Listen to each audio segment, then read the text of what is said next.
জুবিনদাৰ মৃত্যুৰ মহাপ্ৰয়াণৰ পিছত 28 সেপ্টেম্বৰ দিনটোত গৌতম আদানী জুবিনদাৰ ঘৰলৈ আহিছিল। 3 অক্টোবৰ দিনাখন নিবিদাৰ প্ৰক্ৰিয়া সম্পূৰ্ণ হৈছে। আদানীয়ে পাইছে 15 অক্টোবৰত এপিডিচিএল বোৰ্ড মিটিঙে যাৱতীয় অনুমোদন প্ৰদান কৰিছে। 17 অক্টোবৰত ৰেগুলেটৰী কমিশনে তেওঁলোক বহিছে, শুনানি লৈছে, শুনানি গ্ৰহণ কৰিছে আৰু 22 অক্টোবৰত আদানীৰ প্ৰস্তাৱিত যিটো বিদ্যুৎ মাচুল যিটো মূল্যত বিক্ৰী কৰিব এপিডিচিএলে কিনিব এইটো সিলমোহৰ মাৰি দিয়া হৈছে। আৰু তাৰ পাছৰ ঘটনাটো 25 অক্টোবৰত কুমাৰ সঞ্জয় কৃষ্ণৰ ৰিটায়াৰমেণ্ট হৈছে, অৱসৰ গ্ৰহণ কৰিছে। এতিয়া আমাৰ প্ৰশ্নটো এইটোৱেই যে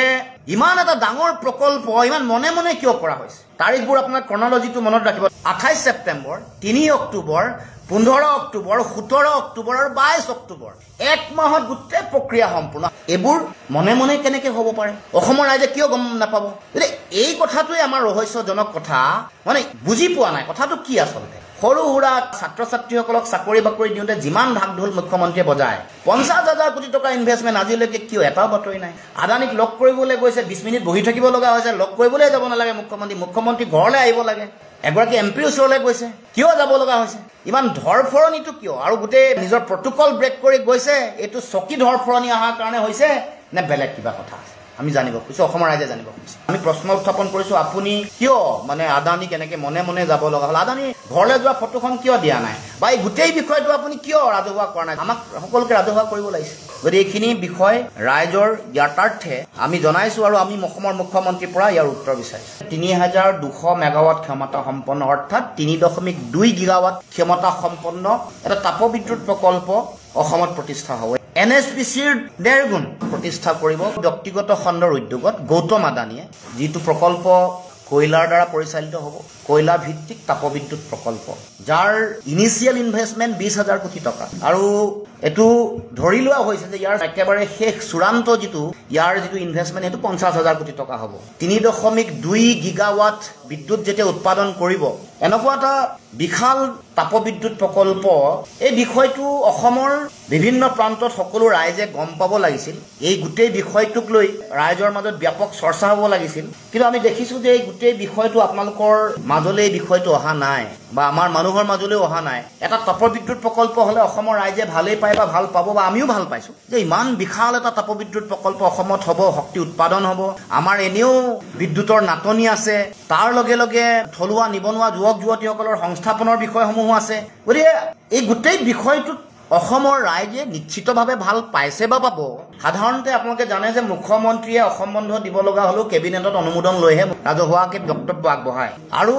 অসমত যেতিয়াই একেবাৰে উন্নয়নৰ বন্যা বোৱা বুলি যিটো কয়, নদীৰ সোঁত যেতিয়াই বয়, তেতিয়াই তাল ফাল লগাই থাকে ছ'চিয়েল মিডিয়াত, প্ৰেছ সংবাদ মাধ্যমত সম্বোধন কৰে। তাৰ লগে লগে কেতিয়াবা আকৌ নিশা যেতিয়াই তেতিয়াই তেওঁ নিজেই লাইভত আহে। কিন্তু অতি আশ্চৰ্যজনকভাৱে এই গোটেই কথা বতৰাবোৰ ইমান মনে মনে কিয় চলি আছে? ইতিমধ্যে মাটিৰ অনুমোদনৰ কথা চলি আছিলে বহুত দিনৰ আগত। আপোনালোকে জানে যে ধুবুৰীৰ মাটিখিনিৰ কথা যেতিয়া আহিছিল, কোকৰাঝাৰ জিলাৰ পৰ্বতজোৰাৰ মাটিখিনি যেতিয়া কথা আহিছিল, এপিডিচিএলক মাটি সঁপি দিয়া হৈছে, 1 টকাকে আদানীক দিব, এইবোৰ কথা ওলাইছিল সংবাদ মাধ্যমত। বহুতত নোলালে, এটা বাতৰি ওলাইছিল, সাংঘাতিক ৰাজহুৱা গোটেই বিষয়বোৰ হোৱা নাছিল, কাৰণ বহুতত নিউজ ওলোৱা নাই, কিছু ঠাইত ওলাইছিল। তাৰিখবোৰ আপোনাৰ ক্ৰনলজিটো মনত ৰাখিব। 3 অক্টোবৰ দিনাখন নিবিদাৰ প্ৰক্ৰিয়া সম্পূৰ্ণ হৈছে। আদানীয়ে পাইছে 15 অক্টোবৰত এপিডিচিএল বোৰ্ড মিটিঙে যাৱতীয় অনুমোদন প্ৰদান কৰিছে। 17 অক্টোবৰত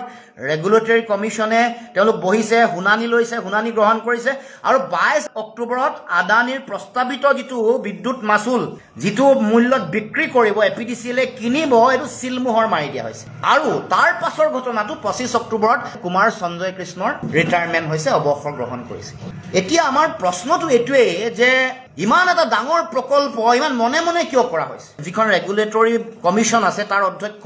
কুমাৰ সঞ্জয় কৃষ্ণ, ইয়াত চহী মৰা আছে, তেওঁলোকে অনুমোদন কৰি দিয়ে কিমান টকাত বিদ্যুৎ কিনিব পাৰিব, ধুনীয়াকৈ লিখা আছে। এইবোৰ এনেকৈ প্ৰাইচ লিষ্ট দি দিয়া হৈছে, দি পিনে কিমান কিনিব কিমান নিকিনিব এইবোৰ হৈ গ'ল। আৰু ইয়াৰ আগতে আপোনালোকে জানে যে অসমৰ আসাম পাৱাৰ জেনেৰেশ্যন কোম্পানী যিটো আছে কৰ্পৰেশ্যন লিমিটেড, তেওঁলোকে পাৱাৰ জেনেৰেশ্যন কৰে, ষ্টেট গভৰ্ণমেণ্টৰ এজেঞ্চি, ষ্টেট গভৰ্ণমেণ্টৰ ৰাজহুৱা খণ্ডৰ উদ্যোগ। লাকুৱাত তেওঁলোকৰ তাপবিদ্যুৎ প্ৰকল্প আছে, বিভিন্ন জেগাত আছে। 500 মেগাৱাট ক্ষমতা সম্পন্ন এটা তাপবিদ্যুৎ প্ৰকল্প তেওঁলোকে গঢ়িম বুলি মাৰ্ঘেৰিটাৰ ওচৰে পাজৰে মাৰ্ঘেৰিটাৰ কয়লা আৰু বিভিন্ন প্ৰান্তৰ কয়লাৰে কৰিম বুলি এটা সময়ত MOU চহী হৈছিল, কিন্তু কাম নহ'ল। কিন্তু আচৰিত কথা, 3 অক্টোবৰৰ আগত 28 ছেপ্টেম্বৰত জুবিনদাৰ মৃত্যুৰ মহাপ্ৰয়াণৰ পিছত 28 ছেপ্টেম্বৰ দিনটোত গৌতম আদানী জুবিনদাৰ ঘৰলৈ আহিছিল মই ক'লো নহয় 28 ছেপ্টেম্বৰ 3 অক্টোবৰ 15 অক্টোবৰ 17 অক্টোবৰ আৰু 22 অক্টোবৰ এক মাহত গোটেই প্ৰক্ৰিয়া সম্পূৰ্ণ সাধাৰণতে ইমান ডাঙৰ প্ৰকল্প এটা প্ৰতিষ্ঠা কৰিলে কি কথা আহে পৰিৱেশ তন্ত্ৰৰ ওপৰত প্ৰভাৱ পৰিব নে নপৰিব এনভাইৰনমেন্টেল ইম্পেক্ট ষ্টাডি হ'ব লাগে জনশুনানি যিটো পাব্লিক হিয়াৰিং হয় এটো হ'ব লাগে পৰ্বতজোৰাই কক বা ৰূপসীয়ে কক ধুবুৰীয়ে কক ক'ত হৈছে ক'তো হোৱা নাই কিন্তু আপোনালোকে আদানীৰ ৱেবছাইটত যদি যায় তেওঁলোকৰ লেণ্ড এলটমেণ্ট হৈ গৈছে বিটিচি কাউন্সিলত তেওঁলোকৰ যিটো মাটি অনুমোদন 19 এপ্ৰিলত হৈ গৈছে লেণ্ড এডভাইজৰী কমিটিয়ে অনুমোদন দিছে আদানী এনাৰ্জি ৱেবছাইটত এই কথা উল্লেখ আছে এতিয়া যিটো ৰয়টাৰে নিউজ কৰিছে আনকি আদানীৰ কৰ্তৃপক্ষৰ পৰা কৈছে যে তেওঁলোকে কিনিবলগীয়া টাৰবাইন পাৱাৰ হাউচ আন প্ৰয়োজনীয় বহু বস্তু কিনিবৰ কাৰণে তেওঁলোকে ইতিমধ্যে সিদ্ধান্ত গ্ৰহণ কৰিছে বা ইতিমধ্যে তেওঁলোকে কাম-কাজ আৰম্ভ কৰিছে এইবোৰ কথা তেওঁলোকে কৈ দিছে ঘোষণা কৰিছে তেওঁলোকৰ ফালৰ পৰা এতিয়া মূল কথাটো এইটো মনে মনে ৰখাৰ ৰহস্যটো আচলতে কি অসমৰ মুখ্যমন্ত্ৰী ডাঙৰীয়া দিল্লীলৈ একদিন খুব অহা যোৱা কৰি আছে গৃহমন্ত্ৰীক লগ পাই আছে আপোনালোকে তেখেতৰ ছ'চিয়েল মিডিয়াত ফেচবুক টুইটাৰ হেণ্ডেলত তেওঁ ফটো সহ কি কাম কৰিছে কি পাৰপাছত গৈছে কি কথা পাতিলে কি বতৰা কৰিলে সব কথাই তেওঁ কৈ আছে এতিয়া যিবোৰ কথা আমি গম পোৱা নাই যিবোৰ দিল্লীত হৰপ চৰ্চা হৈছে বা মানুহৰ মাজত ব্যাপক চৰ্চা হৈ থকা যিবোৰ কথা এবোৰ আমি জানিব খুজিছো জানিব খুজে দিল্লীত সাংঘাতিক ব্যাপক চৰ্চা এতিয়া মই কোৱাৰ লগে লগে যেহেতু বিষয়টোত মোৰ ওচৰত ফটো নাই ভিডিঅ' নাই কিন্তু ব্যাপক চৰ্চা হোৱা অসমৰ ৰাইজে জানিব খুজিছে য'ত গৌতম আদানী থাকে ভগত দাস ৰোডত অসমৰ মুখ্যমন্ত্ৰীয়ে 2 নৱেম্বৰত আদানীৰ ঘৰলৈ গৈছে মই সময় কৈছো 1:40 এটো মুখ্যমন্ত্ৰীয়ে ৰাইজক জনাব কাৰণ মোৰ ওচৰত মই মুখ্যমন্ত্ৰীৰ ফটো মাৰি থব পৰা নাই মুখ্যমন্ত্ৰীও গৌতম আদানীৰ ঘৰলৈ যোৱা ফটো আমাক জনোৱা নাই মই সময় একেবাৰে কৈছো সময় 1:40 ভগৱত দাস ৰোড আৰু অসমৰ মুখ্যমন্ত্ৰী আটাইতকৈ পাৱাৰফুল এগৰাকী নেতা বুলি যিগৰাকীয়ে কৈ থাকে কথাই কথাই জহাই থাকে তেওঁৰ সমৰ্থন আগবঢ়াই থকা সংবাদ গোষ্ঠীও বহুতে তেওঁক পাৱাৰফুল নেতা বুলি ক'ব খোজে বিভিন্ন তেওঁক তৈল বণ্টন কৰা মু সাহাব যিসকল আছে সেইসকলেও তেওঁক পাৱাৰফুল মন্ত্ৰী বা মুখ্যমন্ত্ৰী বা অন্যতম নেতা বুলি কোৱা মানুহজন আদানীৰ ঘৰত 20 মিনিট বহি থাকিব লগা হ'ল আদানী 2 বজাত আহিছে 2 বজাত অহাৰ পাছত গৌতম আদানীৰ লগত আধা ঘণ্টা কথা বতৰা হৈছে তাৰ পাছত অসমৰ মুখ্যমন্ত্ৰী তাৰ পৰা ওলাই আহিছে কি কথা পাতিলে নাজানো আৰু তাৰ আগতে নিশিকান্ত দুবে নামৰ এগৰাকী সাংসদ আছে আপোনালোকে জানে ঝাৰখণ্ডৰ এগৰাকী সাংসদ যিটো এমপি কনষ্টিটুৱেন্সি তেওঁ ৰিপ্ৰেজেন্ট কৰে যিটো সাংসদ সমষ্টি তেওঁ প্ৰতিনিধিত্ব কৰে সেই সমষ্টিটোত আটাইতকৈ ডাঙৰ কোল ব্লক বা কোল ফিল্ড কিখন আছে যিটো ৰাজমহল কোল ফিল্ড ফাৰাক্কা তাপবিদ্যুৎ প্ৰকল্পলৈ জোৰ পৰা কয়লা নিয়া হয় এগৰাকী বিতৰ্কিত ব্যৱসায়ীৰ ওচৰলৈ তেওঁ কিয় যাব লগা হ'ল আমাৰ প্ৰশ্নটো এইটো এগৰাকী মুখ্যমন্ত্ৰীৰ প্ৰটকলে এইটো পাৰমিশন দিয়ে জানো বা তেওঁ কিয় গৈ ৰৈ থাকিব লগা হৈছে 20 মিনিট বা তাৰ আগত এগৰাকী সাংসদৰ ঘৰলৈ কিয় যাব লগা হৈছে নিশিকান্ত দুবে এইটো আমাৰ ওচৰত তথ্য নাই নিশিকান্ত দুবেৰ ওচৰত কিবা আলোচনা কৰাৰো তথ্য নাই এইটো দিল্লীত হোৱা ব্যাপক চৰ্চা আমি পোৱা অসমৰ্থিত সূত্ৰৰ এইবোৰ খবৰ মুখ্যমন্ত্ৰীয়ে জনোৱাৰ প্ৰয়োজনীয়তা আছে এই কথা বতৰাবোৰ আচলতে কি ৰাইজক জনাব লাগে অতি পাৱাৰফুল এগৰাকী মুখ্যমন্ত্ৰী প্ৰটকলতো অসমৰ মুখ্যমন্ত্ৰী এগৰাকী বিধায়কৰ ঘৰলৈ গৈছে এগৰাকী বিতৰ্কিত সাংসদৰ ঘৰলৈ যাব লগাৰে পৰিৱেশ বা পৰিস্থিতিটো কিয় উদ্ভৱ হ'ল মানুহৰ মাজত বা দিল্লীতো ব্যাপক চৰ্চা হৈছে যে মুখ্যমন্ত্ৰীৰ চকী একেবাৰে হিলি গৈছে মুখ্যমন্ত্ৰীৰ অৱস্থা থৰক বৰক বুলি চাৰিওফালে আলোচনা চলি আছে তেনে পৰিস্থিতিত তেনে পৰিৱেশতে গৌতম আদানীক লগ কৰি গৌতম আদানী যেহেতু দেশৰ প্ৰধানমন্ত্ৰী নৰেন্দ্ৰ মোদীৰ অতি ঘনিষ্ঠ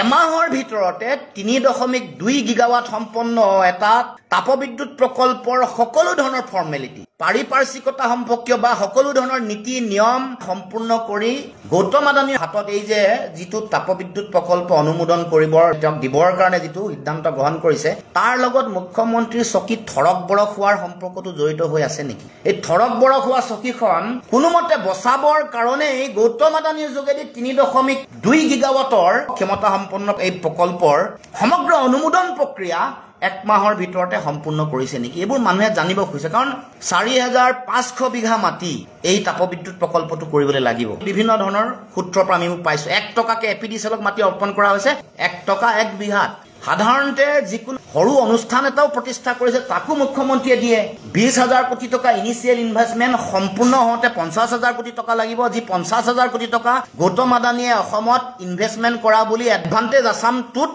ঘোষণা কৰিছে ইয়াৰ লগত কিবা সম্পৰ্ক আছে নেকি আমি জানিব খুজিছো মুখ্যমন্ত্ৰীয়ে এইবোৰ কথা ক'লে সঁচা কথা যেতিয়া কোৱা হয় তেতিয়া তেওঁ খং খাই পিনে এইবোৰ কথাৰ পৰা আঁতৰি চালেবেৰে কোবোৱা কথা কয় এইবোৰ কথা আমি জনাৰ অধিকাৰ আছে আৰু জানিব খুজি ইমান মনে মনে গোটেই কামটো হৈ আছে কিয় ইমান ডাঙৰ এটা কথা হৈ আছে অসমৰ ৰাইজে ভাল পাব লগা কথা এটা একেবাৰে কোনো ধৰণৰ গম নোপোৱাকে মনে মনে চলি আছে অথচ সকলো কাম হৈ গ'ল কিমান পইচাত বিদ্যুৎ কিনিব হেতু নিৰ্ধাৰণ কৰি পেলাইছে 6 টকা 30 পইচাত লিখা আছে ইমান আগবাঢ়ি গ'ল বিদ্যুৎ কিমান পইচাত বিক্ৰী হ'ব আৰু অথচ অসমৰ ৰাইজে আমি একো নাজানো এটোতো বিশাল ফিল্ডত মুখ্যমন্ত্ৰীয়ে 1 লাখ জনগণ তাত মানুহক থিয় কৰাই তাৰ আগত ঘোষণা কৰিব লাগিছিল যে আমাৰ এই প্ৰক্ৰিয়া সম্পূৰ্ণ হৈ গৈছে আমুকত হ'ব মুখ্যমন্ত্ৰীয়ে এই গোটেই কথাটো ৰাইজৰ জনৰোষৰ বলি হোৱাৰ ভয়ত মনে মনে কৰিছে নে তেওঁ চকী হিলি যোৱাৰ কাৰণে এইটো গোটেই নিয়ন্ত্ৰণ কৰিব লাগে দেশৰ প্ৰধানমন্ত্ৰীৰ লগত গোটেই বিষয়টো মিলা মিছা কৰিবৰ কাৰণে আদানীৰ যোগেদি গোটেই কামটো কৰিব লাগে এই কাম কৰিছে এই কথা আমি জানিব পৰা নাই গতিকে আমি বিচাৰিছো যে মহাশক্তিমন্ত মুখ্যমন্ত্ৰীগৰাকীয়ে কিয় গৌতম আদানীৰ ঘৰত 20 মিনিট ৰৈ থাকিব লগা হ'ল কিয় তেওঁৰ ঘৰলৈ যাব লগা হ'ল কিয় নিশিকান্ত দুবেৰ তালে যাব লগা হ'ল কয়লাৰ লিংকেজ অলৰেডি পাইছে নেকি আমাকতো অসমক জনোৱা নাই 3.2 গিগাৱাট সম্পন্ন এটা তাপবিদ্যুৎ প্ৰকল্পৰ কয়লা ক'ৰ পৰা আহিব নে ৰেলৰ মন্ত্ৰীৰ লগত কথা পাতোতে যিটো টাৰ্মিনেল তেওঁলোকে নতুন এটা লাইন খুলিছে নহয় যিটো উমৰাংচুৰ লগত জড়িত হৈছে নতুনকৈ প্ৰকাশ হৈছে এটোৰ লগত কিবা সম্পৰ্ক আছে নেকি উমৰাংচুৰ লগত এই ৰেলৰ লাইনৰ কিবা সম্পৰ্ক আছে নে নিশিকান্ত দুবেৰ সেই ঝাৰখণ্ডৰ এই ৰাজমহল কোলফিল্ডৰ লগত ইয়াত কিবা সম্পৰ্ক আছে আমাকতো ক'ব লাগিব নহয় এইবোৰ ৰাজহুৱা স্বাৰ্থ জড়িত বিষয় হাজাৰ হাজাৰ ল'ৰা ছোৱালী তাত চাকৰি পাব লাগিব এই যে তাপবিদ্যুৎ প্ৰকল্পটো হ'ব অসমৰ কি লাভ হ'ব এইটোতো আমাক জনাব লাগিব নে 100% আমি আৰু ক'তো পইচা দি বিদ্যুৎ কিনিব নালাগে এতিয়া এডিশ্যনেল আমাৰ পাৱাৰ শৰ্টেজ নথকাকে 500 মেগাৱাট বিদ্যুৎ কিন্তু অসম চৰকাৰে কিনি ৰাখিছে কিয় কিনি ৰাখিছে আৰু এনেকুৱা ধৰণৰ এগ্ৰিমেণ্ট যদি সেইসকলৰ পৰা পাৱাৰ নলয় পেনাল্টি ভৰিব লাগিব এইবোৰ কথাৰ উত্তৰ আমাক লাগিব মুখ্যমন্ত্ৰীয়ে হয়তো ক'ব যে আমি আমাৰ ভালৰ কাৰণে এতিয়া ঠাণ্ডা দিন আহি আছে এতিয়া পাৱাৰ যিটো কনজাম্পশ্যন এইটো কমিব টেকনিক্যালি যদি চাই সাইন্টিফিক্যালি যদি চাই পাৱাৰ কনজাম্পশ্যন কমিব কিন্তু এতিয়া কিনিছে কিছুদিনৰ আগত 500 মেগাৱাট গতিকে আগতেও বেছি দাম দি কিনিছে ইয়াৰ লগত জড়িত হৈ থাকে এটা সিন্ডিকেটৰ ৰাজনীতি এতিয়া আটাইতকৈ ভাল এই পাৱাৰ সেক্টৰত যেহেতু এইটো পাৱাৰ এসেনশিয়াল বস্তু এটা লাগিবই আপোনাৰ উদ্যোগ চলিবলৈ লাগিব দৈনন্দিন নিত্য ব্যৱহাৰ্য বিভিন্ন কাম কাজত আপোনাৰ বিদ্যুতৰ প্ৰয়োজনীয়তা আছে কয়লা যদি আমি ধৰি ললো ঝাৰখণ্ডৰ পৰা আনিব আদানীয়ে তেতিয়া এই যিটো তেওঁলোকৰ ট্ৰান্সপৰ্টেশ্যনৰ কাৰণে সাবসিডি আকৌ বিচাৰিব ৰাজসাহায্য ইটোৰ লগত হিটো জড়িত হৈ থাকে ইয়াৰ লগত জড়িত হৈ থকা যিটো সিন্ডিকেট